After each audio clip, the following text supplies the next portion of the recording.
Welcome back to the Last Word podcast. As always, I'm Jay. And I'm Rabbit. And thank you for tuning in.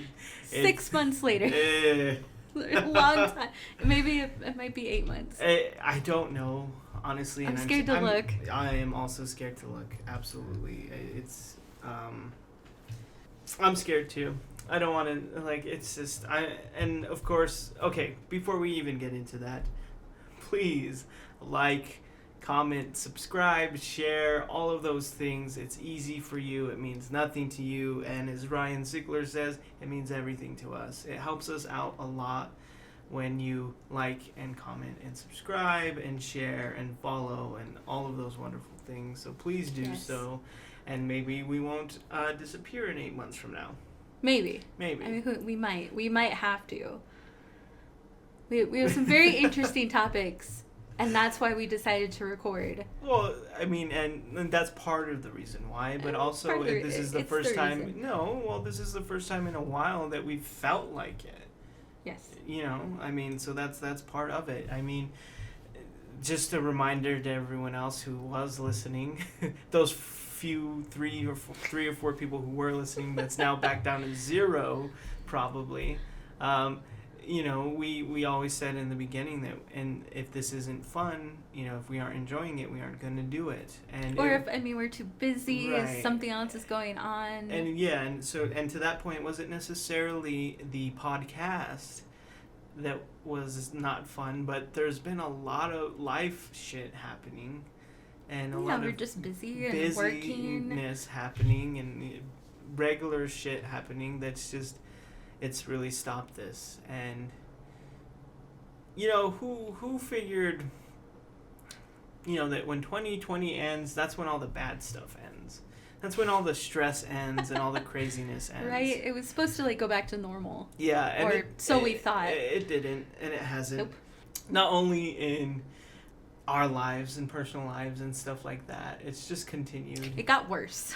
And I will argue, not that it got worse, it's oh so doom. Not wholly worse, but a lot more has happened. There's been aspects that have not been as nice. Yeah, exactly. You know, last year was kind of like a breeze. It was more okay to sit at home, play video games, and watch movies. It was easy to look from inside and say, wow, the world is crazy. Right.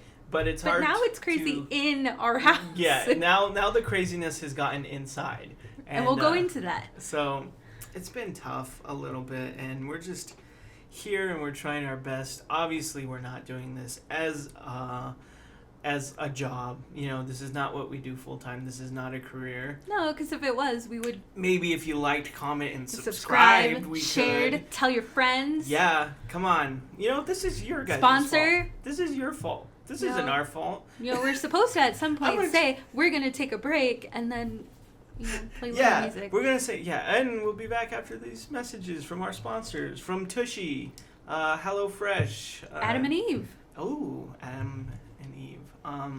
Right, isn't that the... Yeah, the sex shop. Yeah, sex I was trying to think of others. I don't know, but you get the point. Oh my god. HelloFresh! No. I said that. But, you said that already. MeUndies. But instead... We're here. We have our pumpkin spice chai lattes or tea. You know, a little pumpkin spice wax melt going, and we decided to do something. We're doing it here and now because we nice Saturday evening, and we could. And goddamn it, you gotta take advantage of those moments when you feel because there's been very few, and I feel like I'm alluding to something that's just gonna But what is it called? Be anticlimactic. Yeah, they're gonna But don't worry. They're like, what's going on? What Right. happened? Blah, blah, blah. Guys, it's a doozy, but I'm going to say that for the end. It's a doozy for us. I don't know if it'll for be a me doozy for anyone specifically. else, but it's just been something that's been going on. But we have some interesting little bits, little tales, little things to tell you, and then we'll get into deeper stuff, crazier stuff, and I'll let you know what's going on with me. Yeah. Always something going on with her, am I right? Yeah. Just kidding. Well, It kind doesn't of, end. but not. I'm it's hearing fine. voices, guys. Is it? No. No, she's not. Well, maybe she is. I Maybe, don't and know. I'm just not telling anybody. Oh gosh, I mean, I think last week we even talked on a podcast. I was talking about my job. Yes, I think it was like the healthcare, the health and insurance. I was like, wow, this still sucks, and it wasn't what I thought it was gonna be. Well, quick update, it's still the same. It got worse. No. It got a little worse. This job has also now. I lost Can you? our I contract. was gonna say, can you talk about? I think you can because they don't know where. I think you I work. can, and Yeah. So your contract has ended. Or ending. Second job in a row I have now had where my contract is ended or is ending, so I will be out of the job in 2 to 3 months. Yeah, Yeah. Possibly end of November, very beginning of December. No, like end of November. End of November. Like, yeah. So you might not even go back in December. No, yeah, no, like the end of November is the end. Which I guess in some way is cool. They're supposed to be having other jobs for us in other places. Yeah. I don't know. You've already gotten an update, Yeah. offering you a security clearance to begin a new position in a different department or a different contract. No, it's a completely different job from what I'm assuming because it's not the same. But they've given you entity. no details. No, I have like I know very little of what it would be or if I would even going to decide to end up doing it. I don't know. Well, I think that maybe we've already talked about this. It's already been a couple of months since we found out, but we've already kind of talked about it that you may end up taking it just simply because the pay is a little higher. It's about $2 to $3 more than you're making now, and we can't beat that.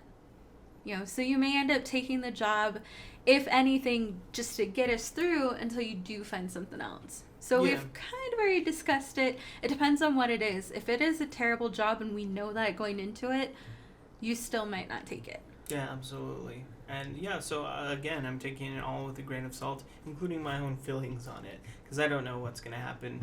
And I've made the mistake with this job and other things after and before of assuming too much or maybe getting my hopes up or any of those things along those lines and being completely wrong. So I'm trying to have no expectations. Yeah, and that's good because we had something happen. You had something personal happen. Yes, I. So beginning of August, I lost my leg. Yeah, whole leg, the entire leg. Whole leg. Hip down, gone. Yes. No.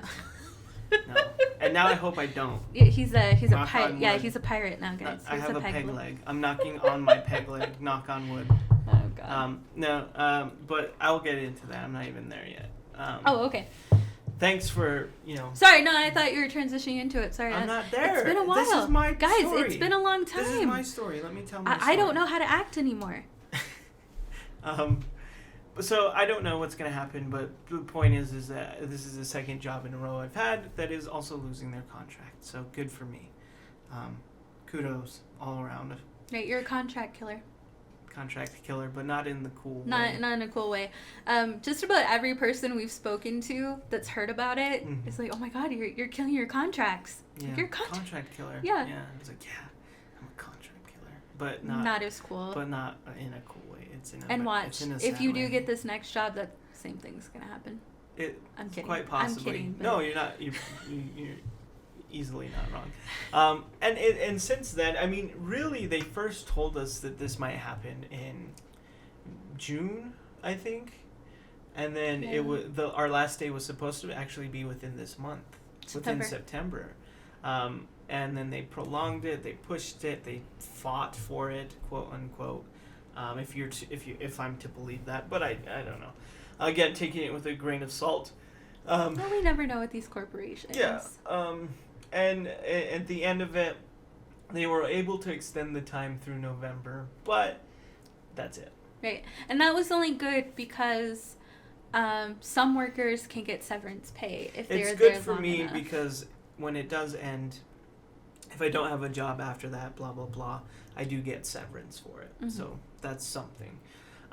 Because then I would have been there a year, and I only made it to through this job a year, to no fault of my own, but at the same time, it happened, and that's it. So we learned early back in June, and I've been looking for other jobs, honestly though, since April, probably Yeah. April or early May. Very early May. I've been looking for other jobs because I already hated this fucking job. Yeah, And so I think we've kind of documented why. yeah, I'm Maybe not pretty sure in the completely, last podcast we talked about why. 8 months ago. However long ago that was. And again, I'm sorry. But again, this is your fault because if you liked, commented, and subscribed, we could be doing this full time. We're very passive aggressive here. Yeah. And I'm an asshole. But no, so it was just, so that happened. But I was, again, I was halfway out anyway trying to look for jobs. But that also shows how shitty the job market is right now. I've been looking for a job since April and haven't found one. Yeah. It's so bad. and it's now it's September, so it's been a while looking for jobs, applying for jobs, and just getting nothing. Yep. Getting nothing. And I've been, especially recently, trying to apply for jobs that I know I would like. I don't want to just do something, just go from one crappy job to another. I at least want to see if I can enjoy it. And to that point, some of it hasn't even been my fault or something I'm doing. I mean, most recently, I applied for a place. It was for a sign shop manager, I guess, or whatever, servicer, whatever the fuck you want to call it. But basically, I'd be making signs, making commercial graphic design, essentially, and making ads and stuff for big Anheuser-Busch, beer company, alcohol company, blah, blah, blah, in this area. Yeah, not very far, actually. Yeah. From where we are. Yeah, and I applied, sent in all my stuff, got a call back for an interview, which was surprising already. But it was cool. It was like my first interview. I think it was my first interview. Right, that you've had since you've started applying. I've started applying since April. So I took it, of course, and it was weird because that day I actually ended up getting 2 interviews for that same day. Yeah. But one of those interviews well, was a whole so talk other about thing. the first one, because this is kind of what threw it off a little So bit. It threw off the vibe. So I applied on the Thursday for 2 different places, heard back from both of them the same day asking me to come in for an interview. Both interviews were scheduled on Monday or Tuesday, I believe. It was Tuesday, maybe Wednesday. I don't fucking remember. I think it was a Tuesday. So 2 interviews for 2 different jobs on the same day. Felt good. Felt positive. Yep. There was something there. The first one was, an online, Skype or whatever, Microsoft Teams. Zoom or something. And the job was for, what's the word? Transcribing phone calls for deaf and hard of hearing people, which I liked because, one of the big things I look for in a job is to help other people.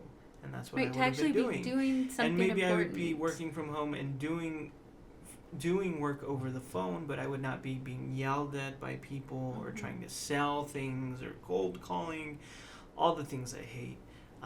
So it sounded good.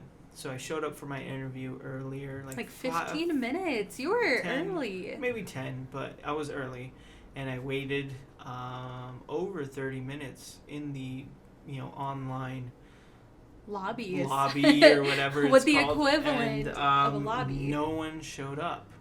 They did not show up to interview me. And about 27 minutes in, when I was waiting, I got an email from them saying that they weren't going to move forward any further with my application. And I emailed them back, and I was like, I was waiting for almost 30 minutes, in the interview lobby, and no one showed up. So, tell me, what happened, basically. Yeah. And then they said, it was a huge deflection. They're like, well, blah blah blah, we're sorry to hear that, but you need to make sure that you had the right time set, They for were when you set your dismissive. interview, make sure it was in your time zone. And it's like, bitch, I know what I'm doing, and it said so in the instructions when I set up my meeting. I made sure it was in my time zone. I'm not the one at fault here. Whatever. So they did that. So that was the first experience I had with those 2 interviews in that day. That was my first experience. It was a really shitty experience. It set the tone a little. Set the tone. And whatever, shake it off, go into my next interview half an hour later. They were back to back, and I had to drive. It was a whole thing. Anyway, I got to that one, and it seemed to go really well. I remember telling Rabbit specifically when I got home was like, I think it went really well. The only way someone would get the job other than me is if they just had more experience with this job, because I've never done commercial graphic design. Not to say that I couldn't. Commercial graphic design is very fucking easy. It is. It's just easy. And it's supposed to be. You know what I mean? It's advertisement. That's fucking easy. And it's not art. I get it. So, but there's people who would have had more experience in, sign shop and all that bullshit. I get it. And that's what I thought. And I didn't really have my hopes up, but it felt good. It felt really good. You came home and you were kind of... what's the equivalent of glowing? Not glowing. Happy. You were just happy. I don't. Confident? Sorry, know. I don't know what happiness means. No. But yeah, you were confident. Mm-hmm. You felt really good about it. Even if you had already accepted, well, I may not get the job because someone who's more qualified may come in. Yeah. Someone with a degree, someone who's done graphic design professionally might come in after me or before me. But it was a really good interview, and that's what we told your parents. Yeah, call my parents, let them know, of course. Hey, always. I had a good interview. We'll see what happens, blah, blah, blah. Cool. Next day... Well, we go to El Paso. Next day, we went on a trip to El Paso. Just to look for some Halloween stuff, Halloween fabric, do Halloween our little... hunting. Yeah, creepy, crawly stuff that we do.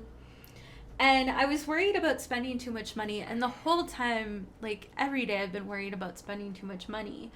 And we overspent a little. But then, I was waiting for you to get out of the bathroom. You come out and tell me, like, hey, I just got an email. Yeah, I got an email from the company saying, in the title was congratulations, you were I was being offered the job, and I had to sign the offer and accept the offer and sign it so they could move forward with, like, background checks and shit like that. And drug testing. And drug testing and all of that. And I was like, I don't know for sure, but I think I got the job. Yeah. But it was a little confusing because I was like, I told you, they told me they really wouldn't know till Thursday or Friday. Right, and they it's still Tuesday. had more interviewers. It's Tuesday, or it's Wednesday. Like, it was like Tuesday or Wednesday, so it was still early. And I was like, this seems like a mistake. I'm not sure, but like, so we were excited, but we were hesitant and understandably cautious. Yes. Even at that point, I still had not had my hopes up, because I was being smart, and I wasn't being stupid about it. I was being smart and understandably cautious. Yeah, I mean, we knew that people can make mistakes, and that it does happen. It would be wild and outrageous. Just wait. But we know that. So let's not get too excited. Let's not get our hopes up. But we did start, kind of getting a little bit excited. This job was for $17? Something like that. $17 an hour, which is a lot more than I'm making now, and it would have changed our lives rather significantly. Which kind of, if a $17 an hour job changes your life significantly, you're a little low. We're not poor. We're not poverty stricken. No. It's just luxury is like a house, a second car, so I could drive and get around. Those are luxuries. In this day and age, it wasn't even that for me. But we just started feeling kind of a sense of relief. The biggest thing for me was just the thought of not having to worry, like I do now.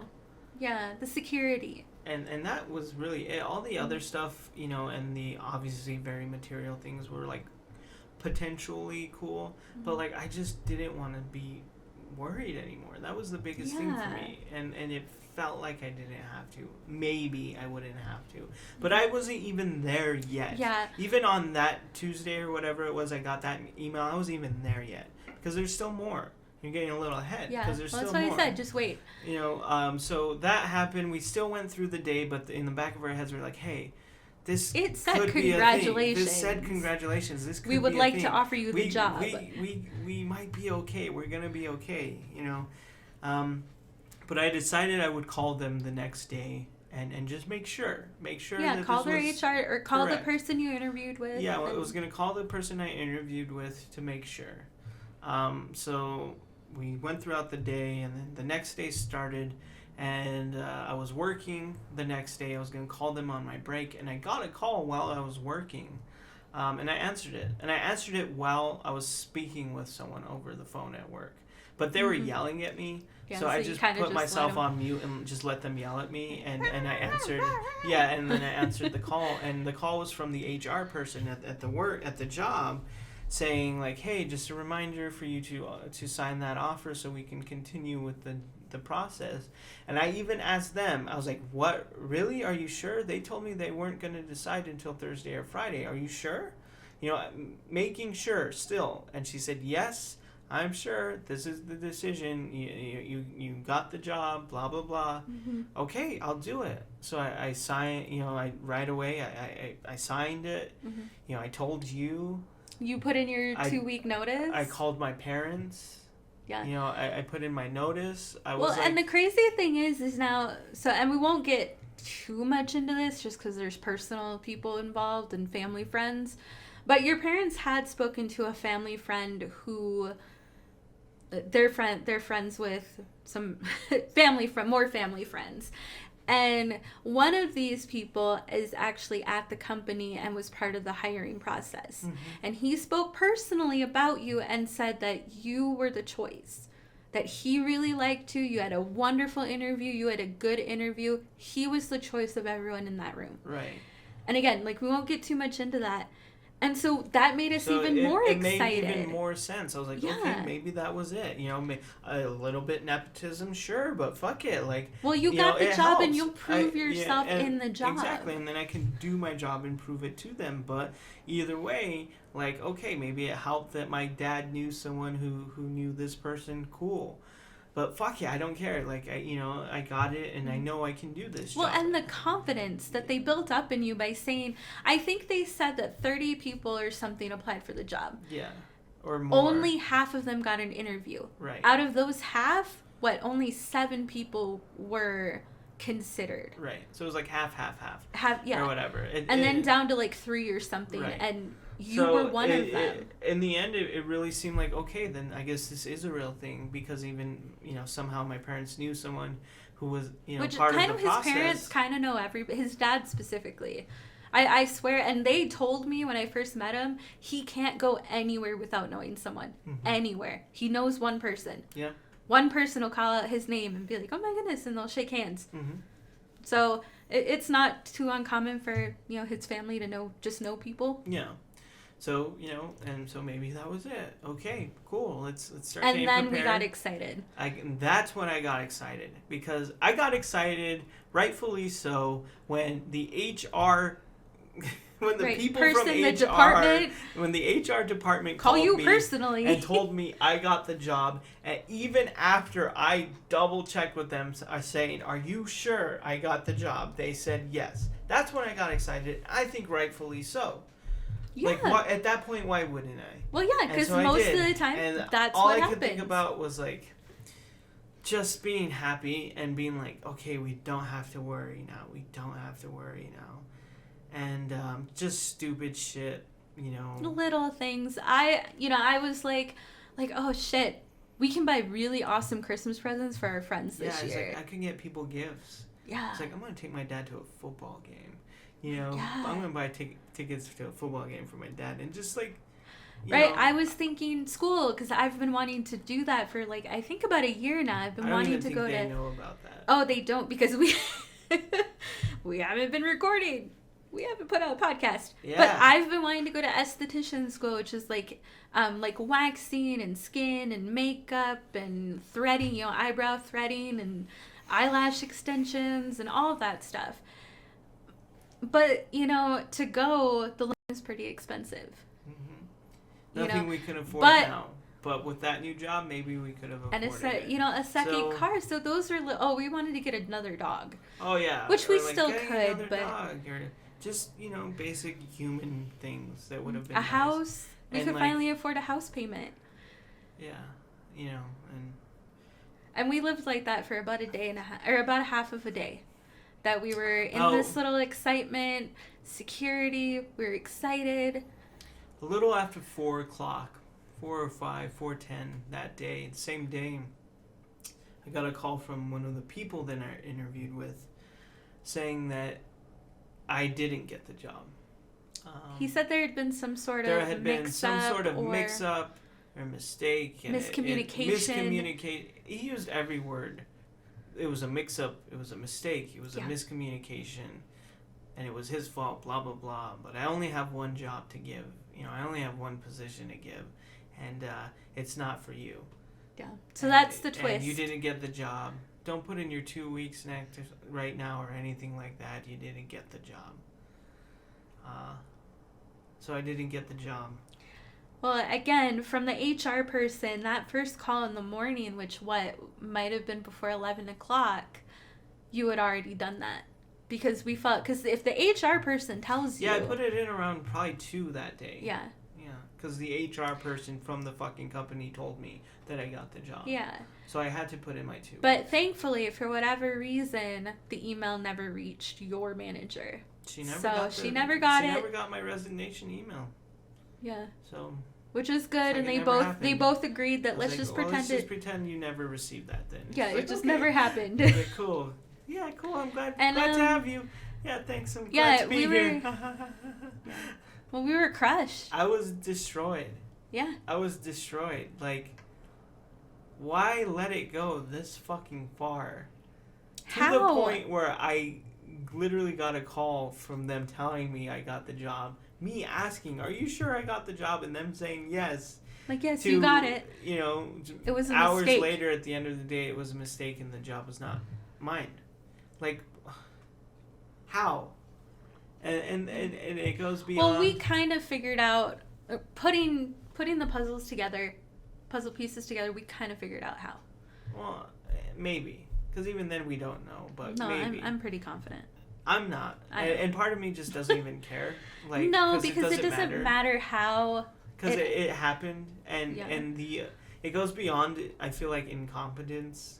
And I think happened... So going back to what I said about the family friend, we believe all of that is genuine and true. There's no reason for these people to lie, especially to lie and tell your parents. There's no reason for that. Yeah, that'd be weird. Yeah. Yeah. And these people have always been very honest, as far as we know. But what we think happened is that as it went through the chain of command, that there was one guy, and it was more than likely the guy that called you, who decided he wanted someone else. We think that I interviewed with 3 people at once, and we think that 2 of them, which was including the family friend, all thought it. Yeah. And this was they didn't even know I was a family friend. We didn't know that at the time. After.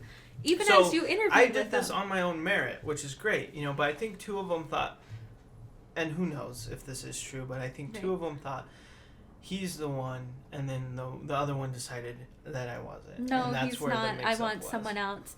And that's probably more than likely where it came from. That just as it went through, one person thought, no, I want someone else. I want this person, and chose them instead, which doesn't make any sense, because if you have 3 people and 2 people are voting yes, that doesn't make a lot of sense. But well, he was I boss. think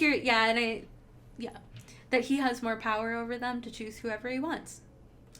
So that's what I think happened. Although now, obviously, it's been about a month. It doesn't matter. It doesn't matter. But what it happened. sucks. It just sucks that it happened. Takes a bit of your soul. It was very sad. And I don't know. We cried. I don't know what it did to me mentally. Not that I'm like depressed or anything like that, but I think it made me just... Oh, maybe a touch. Not really. I mean, I've been depressed. I wasn't depressed. So it was more just like... it made me stop expecting anything from stuff like this.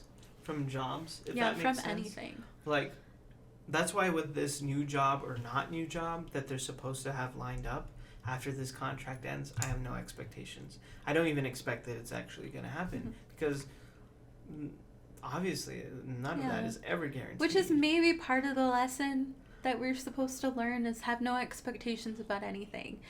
Because the one thing that we thought couldn't happen, like, that's impossible. You can't get hired at a job. If you think you can't be hired and then be fired at the same time, you're fucking wrong, because you can. It can happen. Yeah, that happens, apparently. I thought that was impossible. Yeah, but it's not. And it happened. And so, and I guess that's the point, is that it can happen like that. Or what you least expect, that won't happen. It can. So to have no expectations, it sounds maybe negative to some people, but I don't mean it in a negative way. Like, to have no expectations is probably a good thing. Yeah, in some instances, I think it can be. Because whatever then happens, and whatever doesn't, and then you just continue either way. Yeah. I think our mantra through this whole thing has always been, what is meant for us will come to us. What is expected to happen sometimes just never does. But, I mean, what is meant for us will come to us. You know, what is meant to be will be. Yes. You know, I think is something I've always taken through life. If it's supposed to happen, it will. And that's that. And if it won't, it's not supposed to happen. And that's, or something better is coming. Yeah. Hopefully. I'm still waiting on that. But, yeah, I'm waiting for the light at the end of the tunnel. I'll make sure to update you guys when we get to that point. Sorry. We have two thoughts going on. I'll update you when we get to that point. If we ever do. We may disappear. This may be once a year podcast. Yeah, we'll see you next September. New September 18th. But new idea. Once a year podcast. No, I don't know if that's... I mean, it's sustainable, but I don't... But is it? I don't even want to use the brain power to think about that. No. Just, and I have very little. Yeah. That I've even made it this long. And not because she's dumb. I might be. But, so that's what happened, with me and jobs recently, and that was a big bummer. But in the end of it, I'm probably grateful to not be working at a job. Yeah, if someone and who knows? It could have been shitty. Well, it could have been, and if someone is incompetent as like that is in charge, I'm better off not working. Well, yeah. What if he was the terrible boss? Well, he probably was. Well, yeah, I'm gonna say that. Clearly, he was a fucking idiot. You know what I mean? If there was a miscommunication that bad, you're a fucking idiot. So why would I want to work there anyway? And turns out that it was better off I didn't, because with other recent things that have happened, I needed to be here and not trying to make it in a new job. So right. I guess in the end I'm probably grateful for it, but it didn't stop it from sucking and being sad. Yeah, take a little bit of our life there for a while. There's a swift kick in the dick. A little bit. Or in the butt. The balls. Or in the butthole. Why would someone kick you in the dick? Does that hurt too? I would assume it would hurt, but not as bad as the balls. It's Why are of a we figure talking of about speech. this? You know what I mean? I could have said balls, but a kick in the dick sounds cooler. Like, it sounds better when you say it. Swift kick to the ball. Kick to the dick. I don't know. Does it matter? Yes. Does the point get across? Yes. I'm thinking. These days, I'm thinking very literal. It was a swift kick to the asshole. Ew. It was a poignant punch to the taint. Ew. That's not even the... Anyway. Oh my god. Again, we don't know how to act anymore in a podcast. We're not... If there's weird gaps or pauses in this, I'm sorry. Please ignore them. We'll try to fix them. We'll try and fix them, but they might happen and they might be inescapable. We're doing our best here. We're working on a computer that seems to slowly be slowing down, and we aren't doing this again. We aren't doing this as a job here. Well, yeah, if we were, we'd have much better equipment. So I'm sorry. Gosh, at the end of it, I mean, that's where we are. Again, not trying, not in a negative way, but, in some way, for some things, not having expectations is a good thing. Right. And that's all I can really do with all of this. The best thing that's happened to us is we've made some new friends. And that was nice. That was unexpected. That was unexpected, but that was nice. So we can talk about that here in a moment. But I did want to thank you, by the way, just for like being there with me and for me when all that shit happened. Yes. 'Cause that sucked. That was really and I, at the end of it, I knew it wasn't true, but I couldn't help but feel that somehow it was my fault, or I failed, or I fucked up somehow, or whatever it was. And the best thing you told me, do you remember what you told me? Yeah, I told you something along the lines of, it's not your fault. It's like, you didn't fail here. They failed you. Yeah. Which I don't think I've ever said anything more like, not to toot my own horn or anything, but more, what would be the word here? Philosophical? Yeah, philosophical, insightful, helpful in my especially life. to me. Yeah. But then also later that night, I did also tell you that, if you want me to kill someone, you want me to kill a bitch, I'll kill a bitch. Yeah. So it kind of goes both ways here. Yeah. But I was grateful for it. And you were right, that I did not fail. People failed me, and that happens. But I'll tell you some people who haven't failed me, at least not yet. Our new friends. Oh, our D&D group. So recently and this is crazy, we made new friends for me in my 30s, you know what I mean? Complete strangers, too. Complete strangers, not friends of friends, not people we kind of knew, not work friends, complete strangers. And we met them on a version of a dating app. Well, we have made friends with complete strangers. Well, yeah, okay, so we're all familiar with Bumble, and if you listen to the podcast episode where I talk about dating apps, we're familiar with that too. I decided to use it again, but not to find someone to be in a relationship with. Oh. I was using it to find someone, to find a friend. To find friends. And we were hoping to find one friend. Yeah. Just one person to maybe join our D&D group. And it was primarily for like, hey, we need an extra person for D&D. That would be cool. You know what I mean? And if we can get along with them and be friends with them, even better, but we really need someone for D&D. So it happened. It happened. What else can I say? Yeah, we met a good guy. Should I say his name? Probably not. Maybe not yet. For the sake of privacy, we won't say anyone's names, but they all begin with M. Yeah.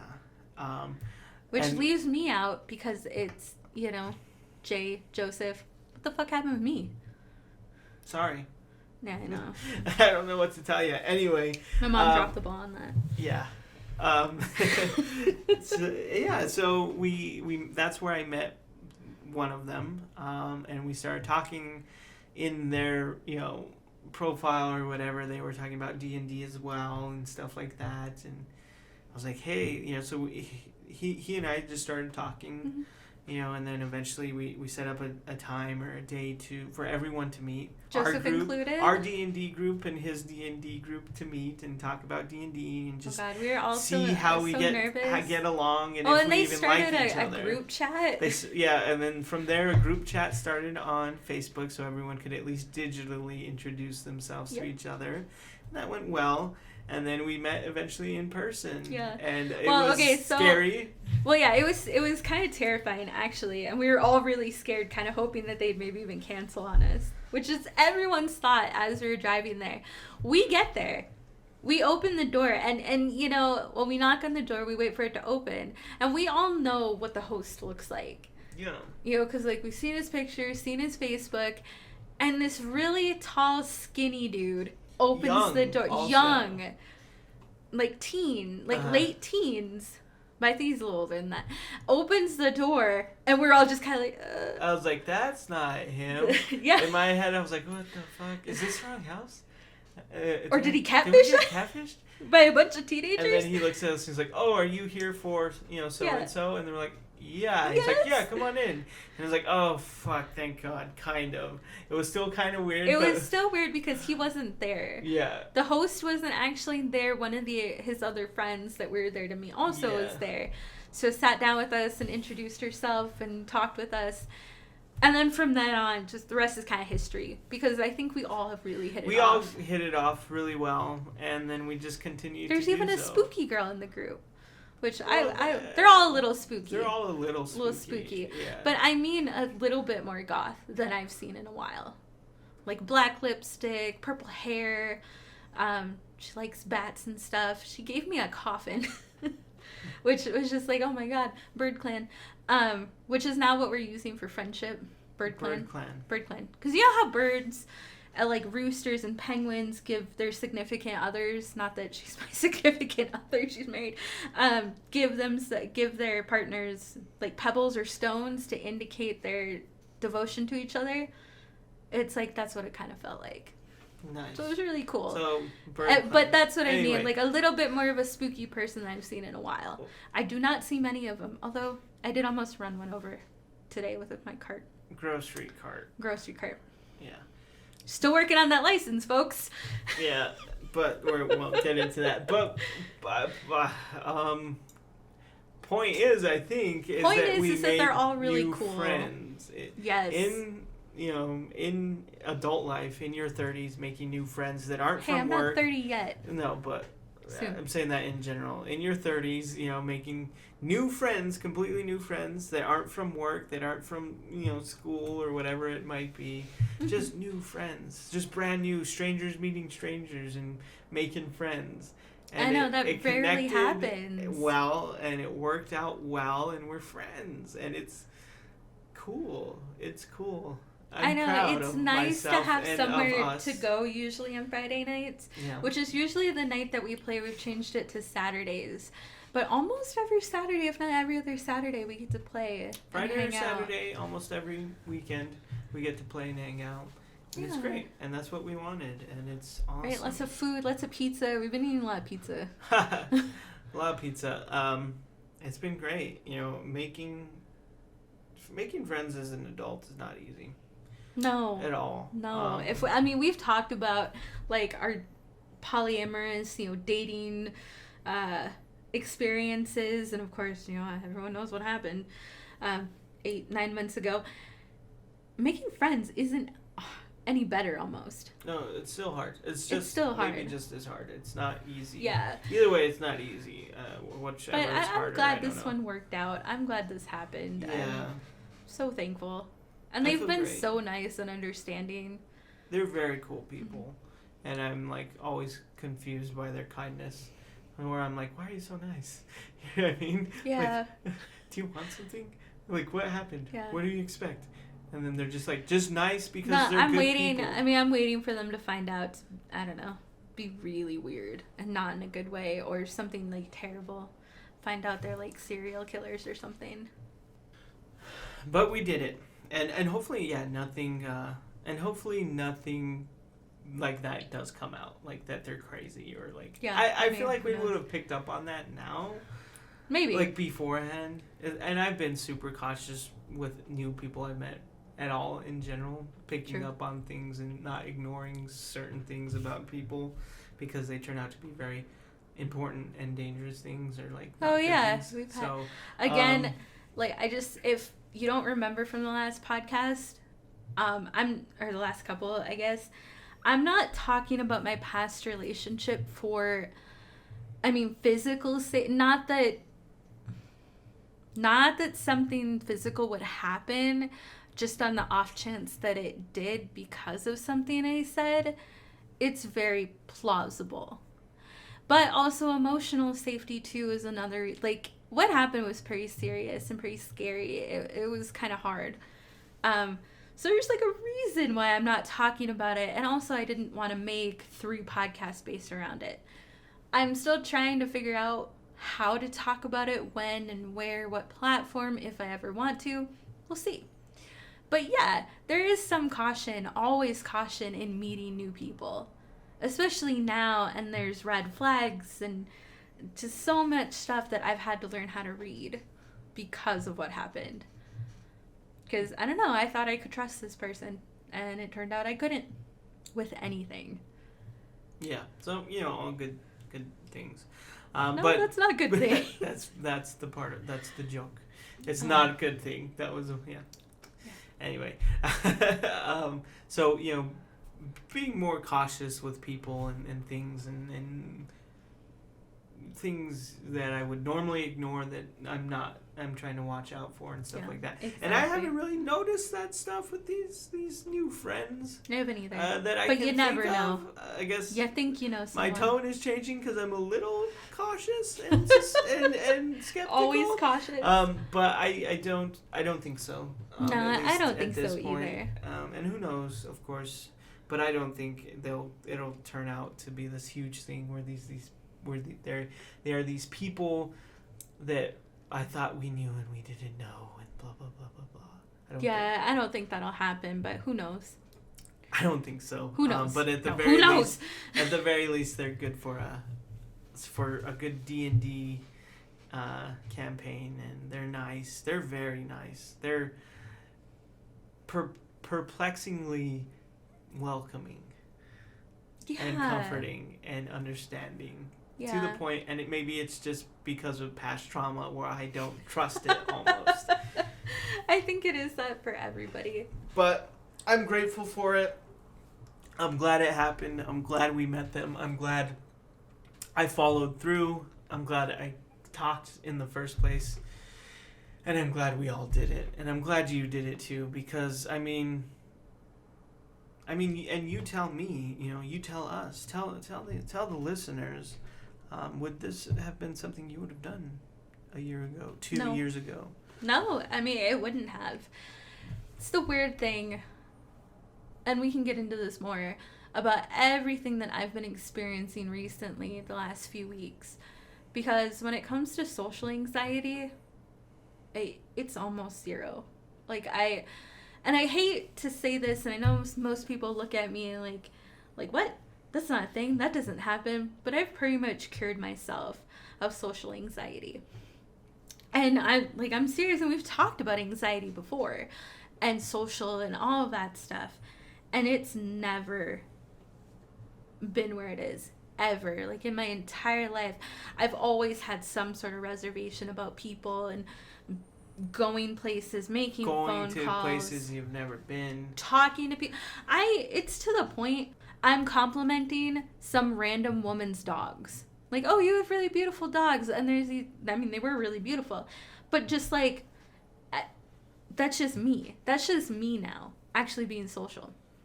So it's really awesome to be able to go in and meet complete strangers and be cool with it. Or have an awkward conversation with a cashier and it just be like, yeah, that was a little awkward, but that's life. Mm-hmm. I've never done that before. So definitely something you would have never done in the past, and maybe even not something I would have done, to be quite honest. But we did it, and I'm grateful that we did, because I think we're better for it, and we have friends, so cool. I know, it's awesome. So fuck it. Although recently, I guess there has been some other issues going on, right? Yeah, pretty serious. With anxiety to some extent, but I would say it's more than maybe anxiety. Not so much anxiety, be other things, but that's not for me to tell. Oh, let me take it. Let me.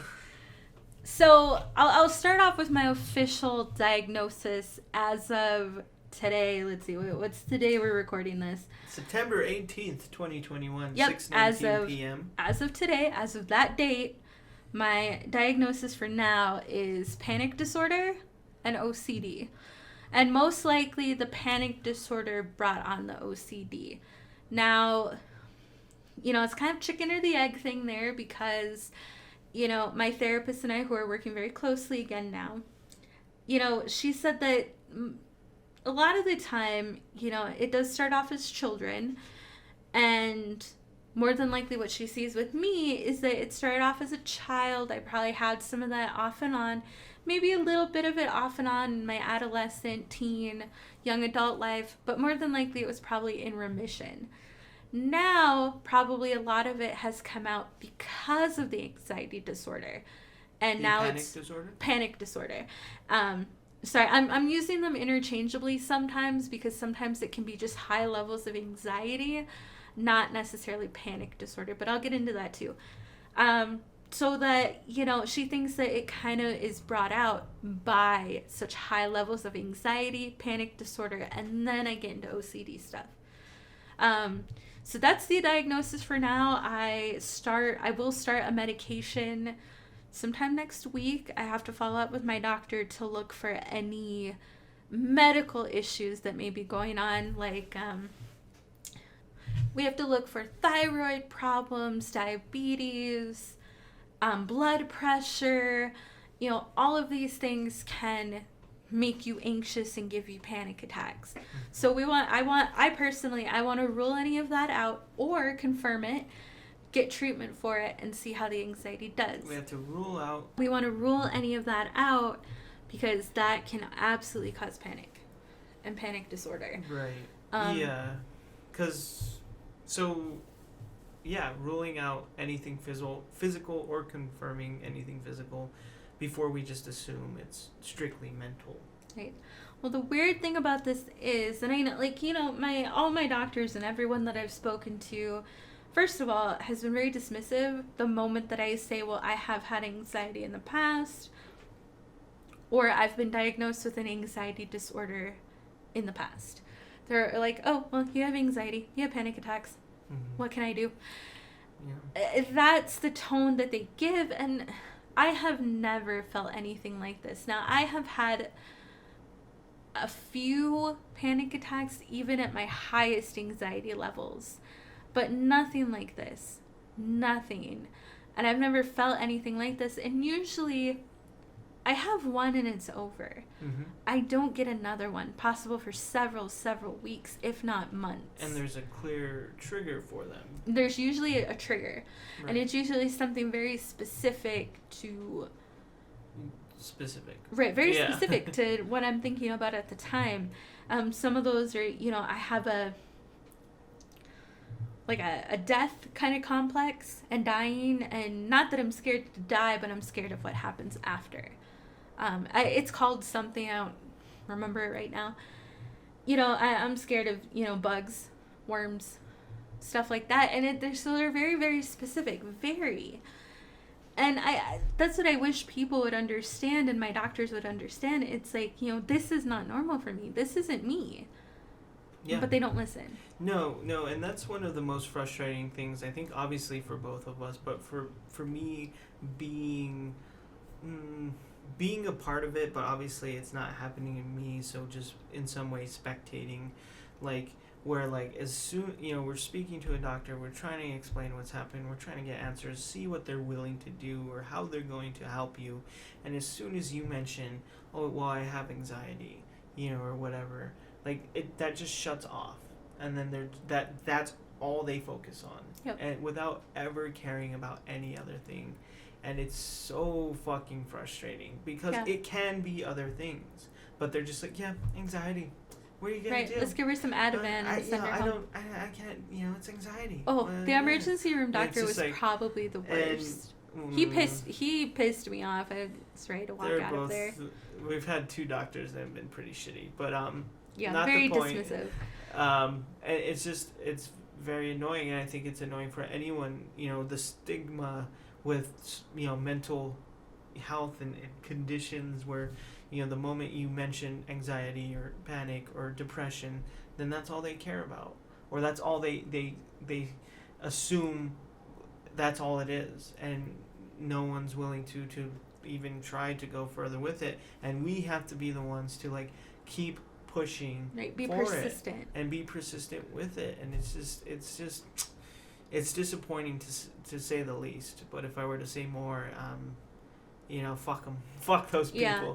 Well, fuck those doctors. I had one. So how it started, I had one. That was a panic attack. And that was the 24th of August, and it woke me up from sleeping. And so that one lasted from about maybe 12:30 to about 4 or 5 in the morning. I called a nurse hotline because I was taking a pretty strong antibiotic, and we thought that I'm having some kind of reaction to it, or it has a lot of sensitivity with alcohol and alcohol products. So even if you ingest a medication that has an alcohol product or like byproduct in it, you can have a very strong reaction. That's what I thought was happening. So I called the nurse hotline. And again, even the moment I said I do have an anxiety disorder, she was like, oh, well, this does sound like a panic attack then. And told me to do yoga. It's like 5 a.m. She's like, just try and calm down. Drink breathe, tea. drink some tea, do some yoga. It's like, bitch, it's 3 a.m. She was kind. I'm having a panic attack. It's 3 a.m. It's been 5 hours. I've had a panic attack for 5 hours. No, and she wasn't being dismissive. She wasn't. No. She was trying to help. Right. And she was being kind, but it was just like... But it's like that moment, I was like, it's 5 in the goddamn morning. I have not slept. Yeah. And I've been in constant adrenaline mode. Right. Like, yes, I'm going to go do yoga. Thank you, ma'am. And so that was the first one. The next 3 days, fine. Yeah. I called my doctor, got my medication switched, took a different antibiotic. Because at this point, we still weren't sure what was going on. And we thought maybe it's a bad reaction to this strong antibiotic. Yeah. So you switched it up. Waited a few days because I wanted the other one to get out of my system, whatever. I go to take it that night. Same thing happens. But we're arguably a little bit worse. Yeah. And this one instead lasts about 6 hours. It lasts longer. Yeah. And it gets more intense to a point where it's hard to breathe. 6-hour panic attack. Yeah. A 6-hour panic attack. What, if you can even remember, like, walk me through your thoughts, beginning to end. Do you have them? Do you think about them? Is there anything going on? I mean, that's the crazy thing, is that sometimes I will get a lot of just like a rush of thoughts, like they'll just come one right after the other, so I don't really remember those. Other parts are just kind of like, what's going on, what's happening to me, why is this happening, am I dying somehow, which are all kind of pretty normal for panic attacks. So when you're feeling a panic attack, is it more physical, would you say then? It's both. I mean, it's mental and physical. So some of the things that were happening to me, especially during the very, very physical, is first, something would just feel wrong. I would all of a sudden just feel ever so slightly uncomfortable, just like, something, is there something going on, like outside, in here, where's Chief? Like, it just feels uncomfortable for a minute. And it's not a physical uncomfortableness. I don't know where this uncomfortableness is coming from. Maybe it's hot, whatever, but I'll just feel a little something kind of come on where I just feel sort of weird. And then a little wave will come. It usually starts at the top of my head and just kind of goes down, a little wave. And that uncomfortable feeling will then get worse, and so on and so forth. And then the physical symptoms usually set in sometime after that. So a fear that something terrible is happening to me right now. I will visibly tremble and shake. My mouth will go dry, my lips tingling in my face, my head, my ears. My heart will beat really fast. It'll be hard to kind of talk, but I can still talk through it. The first 2 nights, I had a horrible, horrible stomach pain. It felt like my stomach, like a rock, and there was a giant fucking pepper in it because it burned. It was bad. A hot rock. Yeah. I'm trying to... That was weird. God. I'm just, contributing my expertise to this. Yeah, your medical analysis. You had the hot rock. Oh, yeah. You had the hot rocks. Yeah. Oh, my vision too. And now this is something I didn't really notice until I started getting the smaller ones where I could really focus on my symptoms. My vision would get weird and not blurry. They call it like snow vision, where your eyesight it looks like you're looking at an old TV. Mm-hmm. So it'll get kind of like that. And there's a bunch of other symptoms. Sometimes I'll won't sweat. My hands will get kind of clammy. I won't feel good. I'll feel very uncomfortable. It'll feel very bad. Now, imagine that happening. And I was always told by my therapist that a panic attack can only last 10 minutes because your body only has so much adrenaline. As far as I've seen, that's not true. Yeah. 6 hours? Yeah. Unless you just have that much adrenaline, 6 hours is a long time Maybe. for that. So then, from that second panic attack, that prompted us to go to the urgent care. Yeah. Because we're like, hey, something's going on. I give this little spiel to my doctor, tell him about all the medication, the antibiotics I've been taking, and he's like, well, you could have a sensitivity to this first medication you took. The other medication could still be in your system, and you're having a reaction, the alcohol reaction. So here's my advice. Go back to your doctor, stop any antibiotic use, any medication use, and talk to them. Get an appointment, go over, tell them everything you just told me, and that's what I'm telling you now. I'm sorry you're going through this. He did also say that sometimes when you're having a medical episode of any kind, you do get some anxiety. You can have a panic attack while having a medical episode. That's not very uncommon. And that makes a lot of sense, because if your body's going through something, and you have a anxiety disorder, that's where it goes. Yeah. So he was one of the only people that wasn't so dismissive. He actually was understanding. Yes. So I felt kind of good. I was just like, oh, kind of better. Okay, all right. Better. Yeah. Like, well, I got some answers. That's what it is. Yeah. And that's what I thought. Until it happened again. Except this one lasted almost 7-8 hours. Yeah. So what? We went to try to go to bed. No, it started happening at 11:30 at night, maybe 11. Because remember, I started making tea. I've drank so much herbal tea, but it started happening about 11. It did not stop until they gave me the Ativan in the emergency room. So, and my most worrisome physical symptom is I was lightheaded, dizzy, and I had vertigo. But it was also extremely hard to catch my breath. Yeah, you weren't breathing correctly. Yeah. And this was scary. almost without panic. Yeah. I tried almost strictly physical. Mm-hmm. I tried to lay down in bed, and I was just having horrible, horrible feeling of just not being able to breathe. It's like I don't know, it felt like my airways were tiny. Like I was breathing through a straw. And it's like, well, that has to be bad. That has to be something physical. Something's going on with me physically. I don't know. Maybe I have COVID and I don't know it. Or I'm sick or something. And finally, it got to be about 5:36 in the morning. And I told you, it's like, I think we have to go to the emergency room. Because I'm not even having a panic attack anymore. I can't breathe. Yeah. But, again, as soon as we got there, I told him all my symptoms. The emergency room doctor comes in and he is like, first of all, when I told him about all the medication, he was like, well, I wouldn't have done that. You shouldn't have done that. And I'm like, what? Yeah. About about discontinuing antibiotic use. We thought there was a reaction, so we're waiting on that just to be sure. Right, I'm calling my doctor tomorrow. I wouldn't have done that, if you just do that. It'll get worse, and then it'll get harder to treat, but whatever, it's not life-threatening, you do what you do.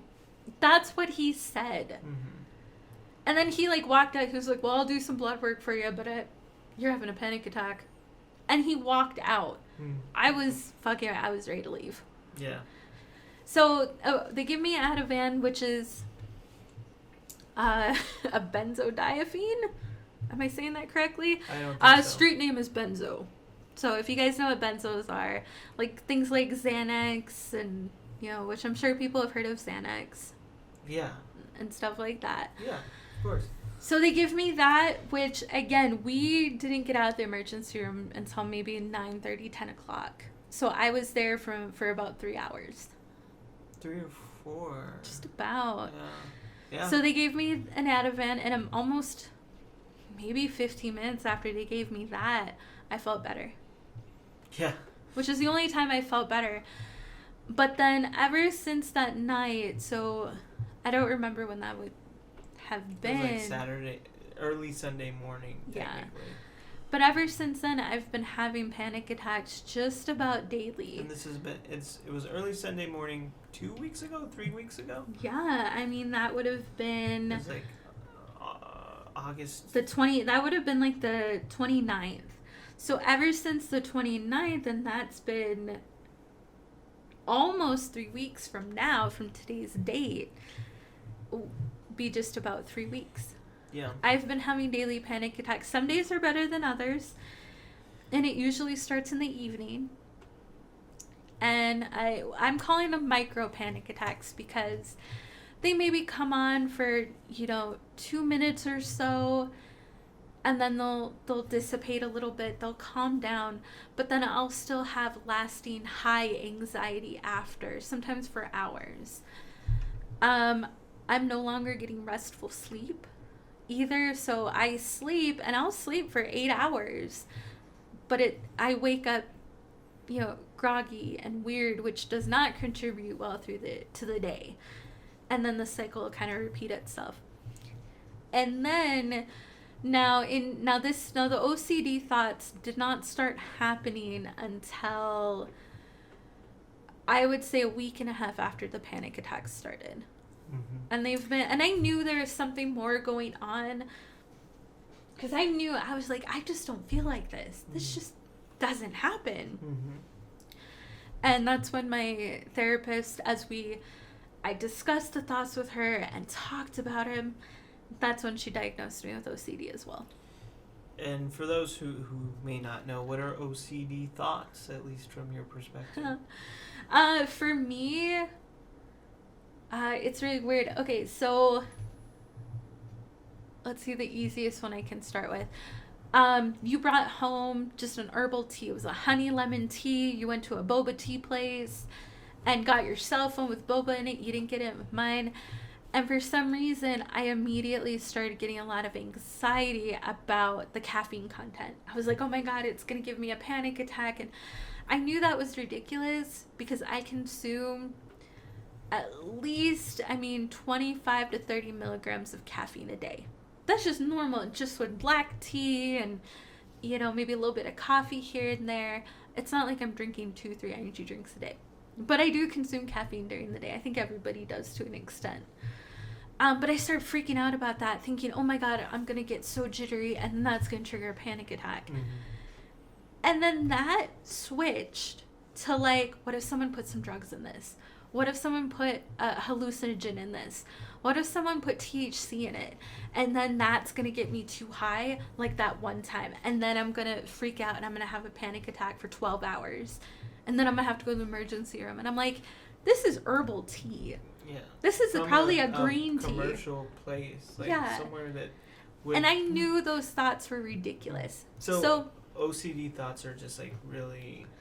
They're really scary. Uncontrollable. Kind of irrational. Irrational thoughts. They're called intrusive thoughts.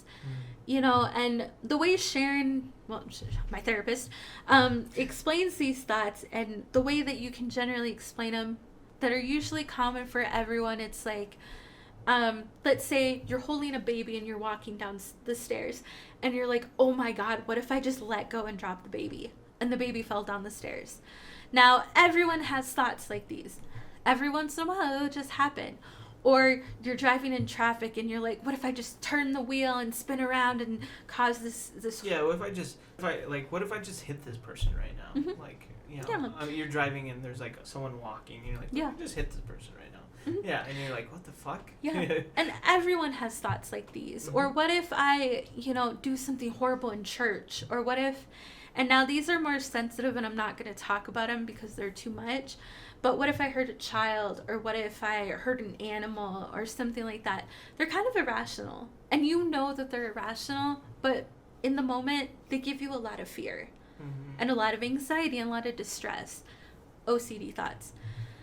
Yeah, and so that's what I've been going through, and most likely triggered from the anxiety, because I never been like this. Never. Or there was one time, too, recently, where I have a hair straightener, because I have to straighten my hair every day or it gets wavy and curly, which is not goth. Yeah, it's not goth. So for some goths it might be, but for me it's just not cool. But my hair straightener shuts itself off after about 20 minutes of... Safety feature. It's a safety feature, which is good. So there have been times where I have left it plugged in. But it turns itself off. But for some reason, now we went to the store, we were going to pick up a few things, and the plan was to pick up those few things and then head right to our friend's house. We'd have just enough time to do it all. But we got to the store, and I'm like, shit, I think I left my hair straightener plugged in. We weren't even at the store yet. Yeah, we were on our way. And I was just like, I left it plugged in. I left it plugged in. Yeah, but it turns itself off. Yeah, but you left it plugged in. And I couldn't let it go. I just couldn't. I'm just like, no, this would be the one time that either it doesn't shut itself off, it's by our hand towel, it's going to light the hand towel on fire, light our house on fire, Chief's locked in his crate, it is not going to burn all of our valuables and all we own, it's going to kill our dog. And I'm going to be responsible. We have to go back. We finished shopping. I told our friends, hey, we're going to be a little bit late. Got to run back to our apartment, turn my hair straightener off. We got here. You ran inside. It was never plugged in. It wasn't even plugged in. I unplugged it. Not only was it not on, it was not even plugged in. Yeah. I had made sure to unplug it like I usually try to do because I'm not an unsafe person. I always try to do before we leave because I know how important it is. Who do you think we are? You know what I mean? Yeah, I'm not reckless. Go ahead. I'm worried about burning our house down and killing our dog, not, I'm not a, pyromaniac or anything. Yeah. It was never plugged in, and that, again, was the first time I knew that something else was going on. It's like, this is not normal. No. And you know how many times we have came home and that thing is plugged in? Oh, my straightener plugged in. Oh, yeah, shit, it's been a running the thing joke. Turns itself off. It's been a running Done. joke in our family, like, that I leave my hair straightener plugged in. Yeah. Yeah. And it's been very scary and disorienting, and it affects life greatly. And beyond normal stuff. Beyond normal stuff. Absolutely. I have other scary, scary symptoms. I think the scariest one is I believe it's called disrealization or unreality. You feel unreal. You feel as if you've woken up in a dream and you can't wake up, but you know that you're here, but you don't feel like you're here. And first I kind of freaked out about that because I was like, oh my God, like, am I losing my mind? One of my worst fears, and I think I told the guys this, or our friends, I call them the guys because they're guys, but I told our friends this too when we were online one day, where I was just like, my worst fear is like losing my mind and I can't do anything about it. Mm-hmm. Like schizophrenia or dementia or something, which I know could technically still happen, at least dementia later on in life. But that's what it felt like, and I freaked out about that too. But I'm here. I'm trying. I think throughout all of it, we've both have obviously been doing our best. I still go to work, when we can, between, doctor's appointments and picking up prescriptions, and, you still get up and you still do things and do what you do. And really still try to go about my day. Now, the last 2 days have probably been the best. Mm-hmm. Really, really small panic attacks. Well, and silver lining or positive aspect of it is that you felt well enough that we're fucking recording right now. Yeah. Well, I also wanted to tell people about it, bring awareness, end the stigma, and just talk about it. True. It's good to talk about it. True. But that, to me, that fucking means something. When you say, hey, maybe, we can record, blah, blah, blah. I'm like, huh? What'd you say? Why? Are you, sure? Are you crazy? Maybe? Wait. Are you okay? Is this somehow mean you're worse? No. Yeah. But, so, and it has stopped things and little things. And obviously we haven't recorded, not just because of this, but for other reasons before this. And it's been hard. But, if all we can do is get up and, like, for me, go to work or, like, get up, do the little things we have to do. Like, all I did today was, take out the garbage, wash the dishes, and vacuum, and get up. But at least I did those things, because if you're doing this all while having mini panic attacks in between. Yeah, and weird thoughts about something being in my food. Thoughts that you can't control and that are just ridiculous, but you can't stop them. Like, well, you can stop them. It's a process. Right. Yeah, right. So, but in the moment, these things are happening, but, and that's what you accomplished, and that's an accomplishment. Yeah. And we haven't, and I'm proud of us, and I'm especially proud of you, that we haven't, like just given in or given up. You know what I mean? Yeah, which I felt that. Yeah. And I know that's hard. I know that's hard for you, and it's in some way it's never going to be as hard for me as it is for you, because you're the one going through it. But it's hard to sit It's hard on to the sidelines watch. for. Yeah, Like, it's hard to I watch. see the look in your face, which doesn't help me because it's the look of, fear in your own eyes, but a rational fear. It's kind of the fear, or not fear, it's kind of a look of concern, but great well, it's concern. just like, it's concern And defeat. and it's helplessness. Like, Yeah. I don't know what to do. I don't know how to help you. I don't know how to fix this. Yeah. I can't fix this. Right, it's not like getting me a cup of tea or I something, can't or do bringing me a anything. blanket. Like, I can't fix this. And that's the hardest thing for me. Yeah. And that's the hardest thing for myself is there's a lot, I have tricks and tools that I'm supposed to use when I have one. And of course, like I said, I'm going to start some medication that'll hopefully help, which is an antidepressant, but it's also an anti-anxiety and helps with OCD. So it's not a benzo, which is good. I'm trying my best to absolutely stay away from them because they can become very addictive. Benzos just Don't take benzos if you don't fucking have to, but whatever. To each their own. But it's hard not to be able to do anything for myself. A good portion, and again, by my therapist's own words, I have to go through them. I have to go through each one, no matter how long it is, and survive it. Now this is a tool, this is a trick. I have to go through radical acceptance. And what does radical acceptance mean? Kind of just what it is, that you have to you have to accept that for whatever reason, this is what you're going through. This is what's happening. That you are going through high levels of anxiety. You're having panic attacks and OCD thoughts. You have to sit there and you have to say that, and you have to be like, well, this is kind of just my life right now. A little bit, you have to kind of embrace it and just be like, this is me. This is what I'm going through. That's kind of the generalization. That's not everything that it goes into. Because, there's a little bit more. But right now, since we don't know if this is medical or if there's something else going on, if my brain just kind of like short-circuited a little bit, this is what we gotta do. This is what we're going through, what I'm going through. Yes, what we're going through, but this is what you're going through, and this is life now. Yeah. And it's hard. It could be worse, and there's been a lot of good things in between. A lot of good things. But it's been tough. It's been tough and scary. Can we talk about how scary it's been? Yeah, that too. It's been very scary. Do you want to talk about how scary it's been, or do you just want to leave it at that? No, and I'm sure people who have had panic attacks, or even some of the symptoms I've been talking about, so either you understand it or you're trying, or you're kind of looking and be like, no, that's frightening. For the first time in my life, I also have hopelessness.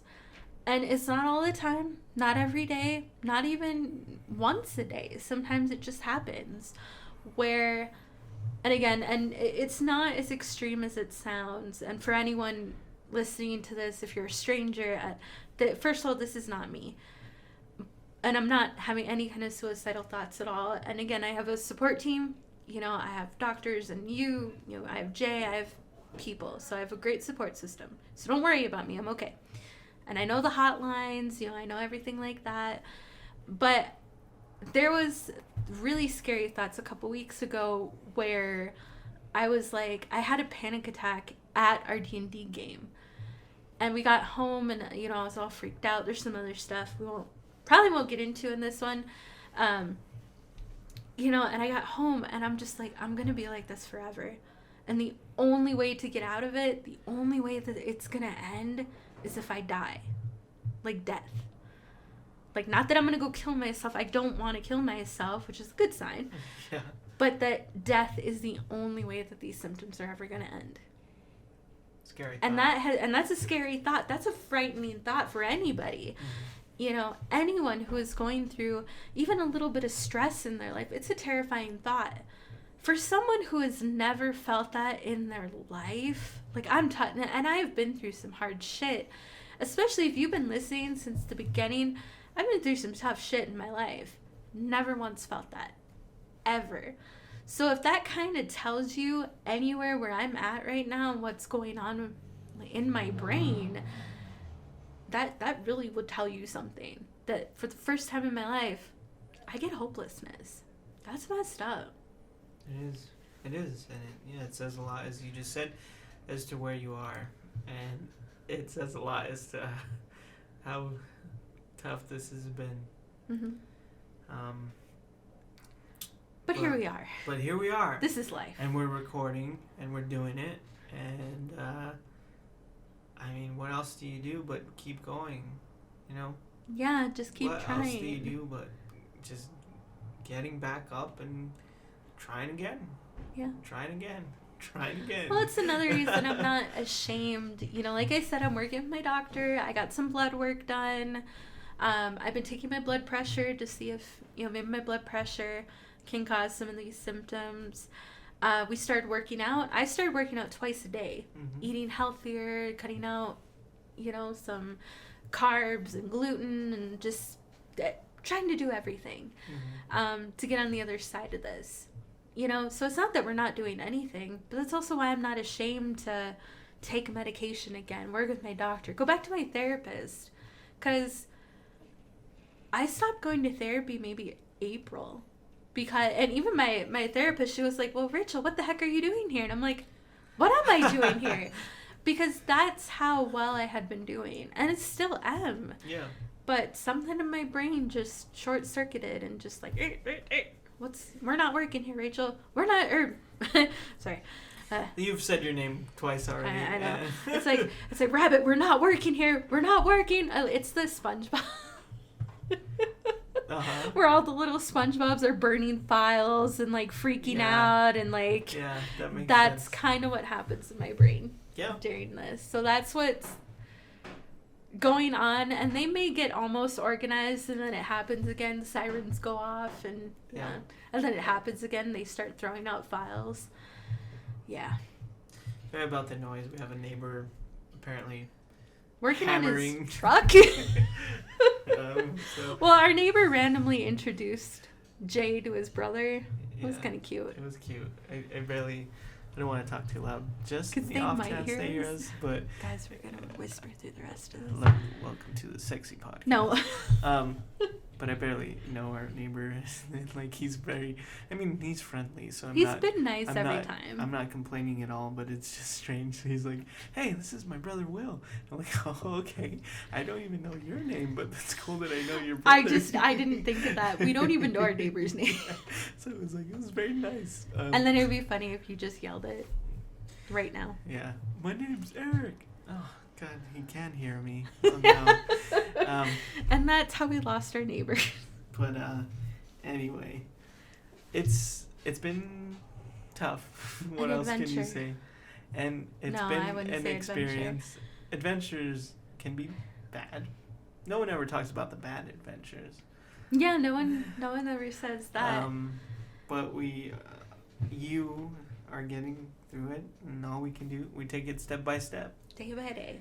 Literally, just, I try to look at it, and especially now, I don't try to look weeks in advance or, I have to do this specific day or something needs to get in. I look at it as today. Today. What's going to happen in an hour? Oh, I have to eat dinner. Oh, I have to do this. That's what I try to look towards now for the time being. Because that's all I can really process. Yeah. Yeah. And it makes me very grateful for very simple things, because there was a time before this was our new normal that I really disliked whatever it was, the job and blah blah blah and stuff. But I would have, especially when it was really bad, I would have at any moment gone back to those days that I thought were lame or bad or whatever word you want to Sucked put yeah. into it. Because they weren't. Or were slow or boring. Maybe they were boring. Maybe I was working a job I didn't want to. But at least everyone was okay. And Yeah. at least you were okay. And at least we weren't going to the emergency room. And so it's helped me appreciate a lot of things. Boringness. Normal Simplicity. life.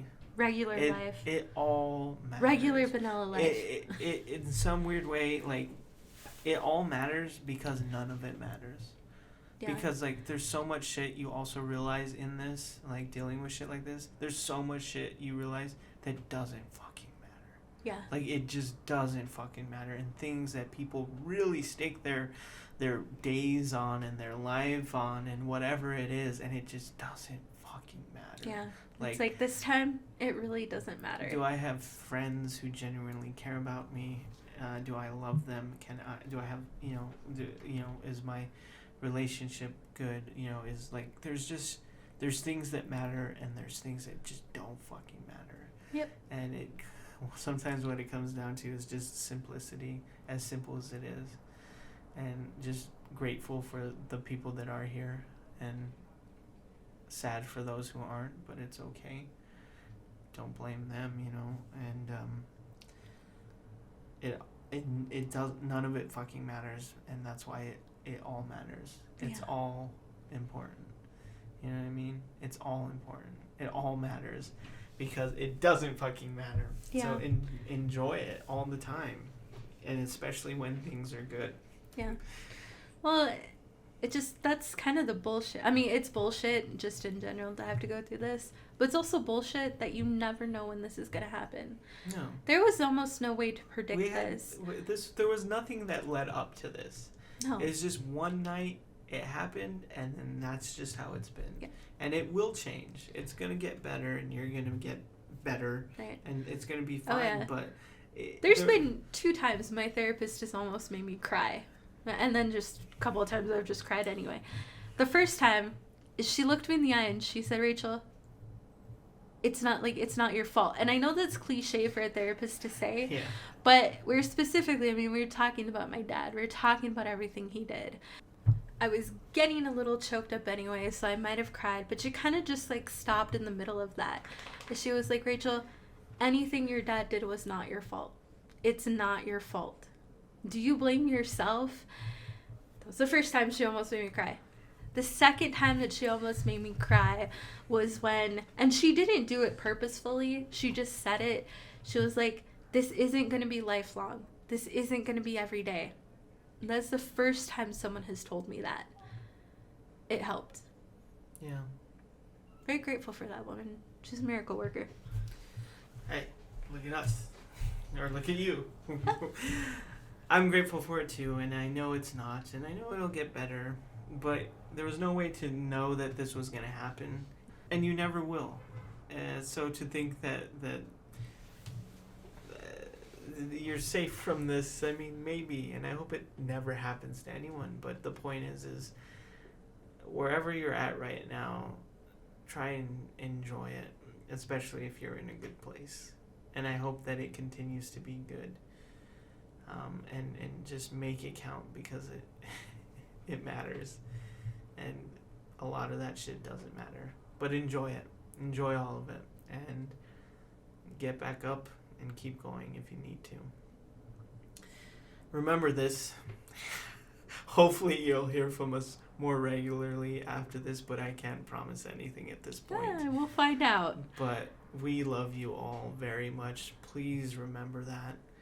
Remember to also like, comment, subscribe, share.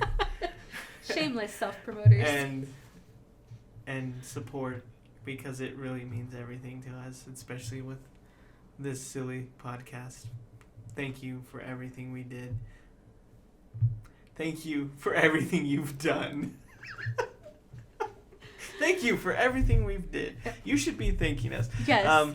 Thank you for everything you've done. And as always, I love you. We love you very much. Please take care of yourselves. Please take care of each other. And we'll see you next time. Bye.